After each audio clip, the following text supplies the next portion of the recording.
முடியாதுன்னு தன்னை திறமை இருந்தும் அதை முழுமையாக வெளிக்காட்டாமல் தன்னைத்தானே அடக்கி வச்சுக்கிறவங்க தான் இந்த இயலாமையில் இருக்கக்கூடிய 2வது ரகத்தை சேர்ந்தவங்க.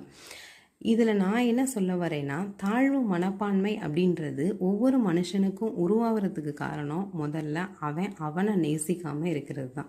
ஒவ்வொருத்தரும் முதல்ல நீங்கள் உங்களை நேசிங்க, உங்களை லவ் பண்ணுங்கள், உங்களை அப்ரிஷியேட் பண்ணுங்கள், உங்களுக்கு நீங்கள் முதல்ல சப்போர்ட் பண்ணுங்கள். இப்படி நம்மளையே அப்ரிஷியேட் பண்ணி நம்மளை சப்போர்ட் பண்ணும்போது நமக்கு ஒரு புது கான்ஃபிடென்ஸ் கிடைக்கும். இந்த தாழ்வு மனப்பான்மை நம்ம மனசுக்குள்ளே வரத்துக்கு வாய்ப்பே இருக்காது. அன்னைக்கு ஏழை பிறந்த மீனவ குடும்பத்தில் பிறந்த அப்துல் கலாம் தன்னுடைய இல்லாமையை ஒரு தடையாக நினச்சிருந்தா இன்னைக்கு ஒரு சரித்திர விண்வெளி நாயகனாகவோ இல்லை நமது இந்தியா நாட்டோட ஒரு குடியரசு தலைவராகவோ உருவாகியிருக்க மாட்டாங்க. இன்னைக்கு நம்ம அவரை ஒரு ரோல் மாடலாக எடுத்திருக்க மாட்டோம்.